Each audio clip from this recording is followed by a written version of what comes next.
Okay, today is Saturday, October 29th. We're just short of the 1 year anniversary of our latest 500-year devastating flood. Um, that one was on the creek. Um, Dumpster's getting full. It's a good sign. It means we're making progress. We're thinking that our steel is going to be partially delivered and erection started next Friday. Until then, our carpenters are a little bit limited in what they can do.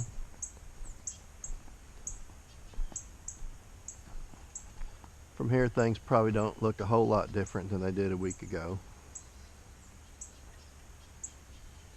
But let's go in and see.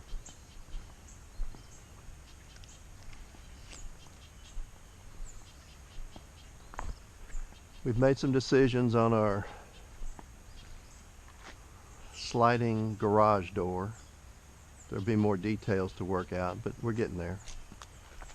Met with a steel worker that can fabricate for us. We think that'll work out.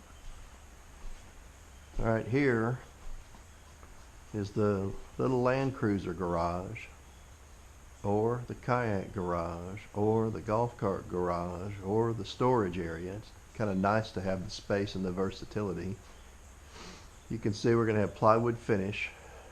These are the beginnings of the shear walls, but we're going to finish everything out pretty much same fashion. Then we'll just come in and we'll paint it a light color, hang some basic fluorescent strips, and this will be very utilitarian space. And should it ever get wet, or when it gets wet, it'll be very easy to dry out.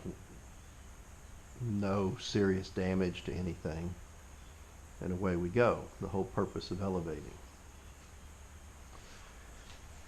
This is the 2-car garage. Kept the flooring from Pam's studio.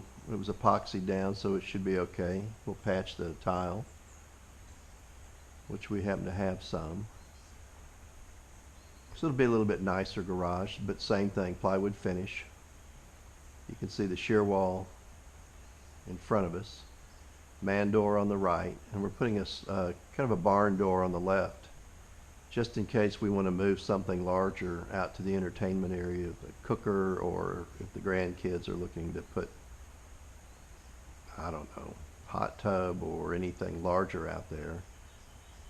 Or if there's any, musical entertainment, it'd be easier to move equipment through that opening rather than through the man door.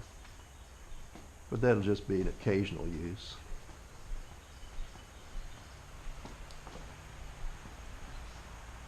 This is the barn door opening that goes into our storeroom.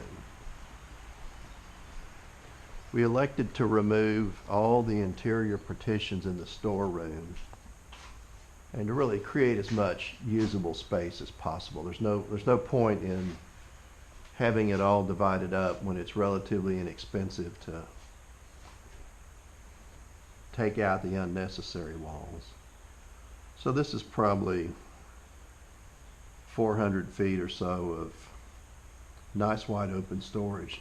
Not that we have much to store anymore, but Christmas decorations or furniture to be used later, or things that we'd probably keep up off the floor in case of a minor flood. But I guess if it flooded more severely, we just have to take our chances with that. But it's, again, pretty basic space.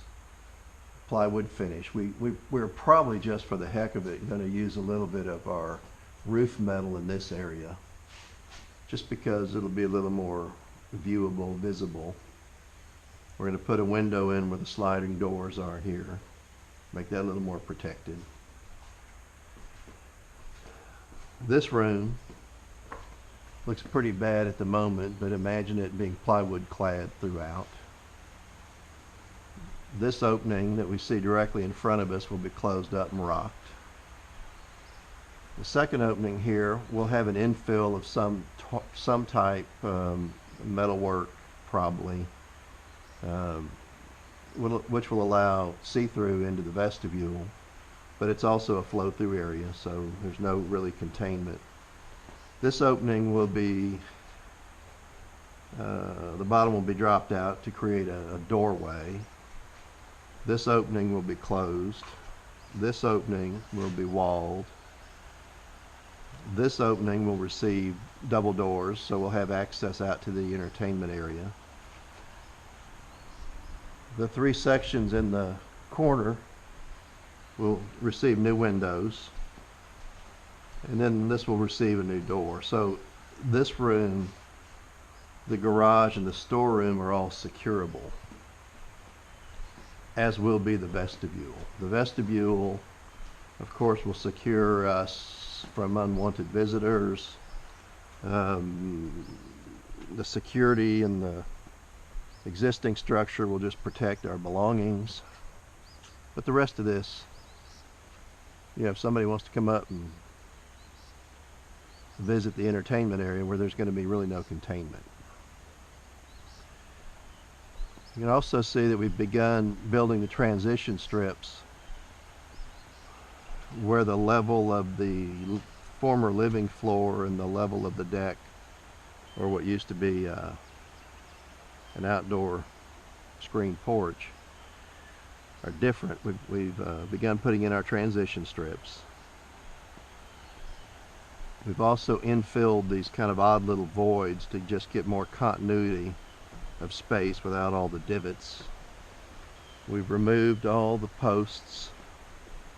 We'll get all new rails and such, in the final build. Here's another deck infill.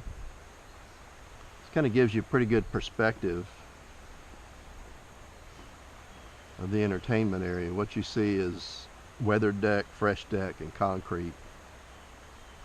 It's about how much space we're going to have to entertain, and of course we'll have a piece of that dedicated to vestibule. But you can see it's starting to take shape, which is wonderful. Next week we'll have limited progress. What we'll do is probably move all the big pecan sections out, put those up on the basketball court to be picked up. We'll reshape the rubble and debris and dirt up there into an earthen bridge between the basketball court and the foundation here, the slab. When the structural guys come, they'll actually drive their crane truck onto the slab. You can see where they've made marks on the different weld plates, the embeds, to align their columns. So they'll have their equipment up here, their forklift probably, and their truck. And they'll use that equipment to stand up the post. Perhaps next Saturday we'll see some posts. I have no idea how many posts per day they plan to erect. But there's plenty of them here. There's 13, 14, 15, 16, 17, 18, 19 different posts that need to go up. So I imagine that's at least a week's worth of work, but we'll see. Once they finish the post, they'll attach the steel above. Then the carpenters will then have another chance to come in and start putting on the floor joists and so forth. So progress over the next few weeks will be interesting. It won't look like a whole lot, but it'll be significant. Thereafter, it should go pretty quick. So I'll sign off for today, and we'll come back in a week.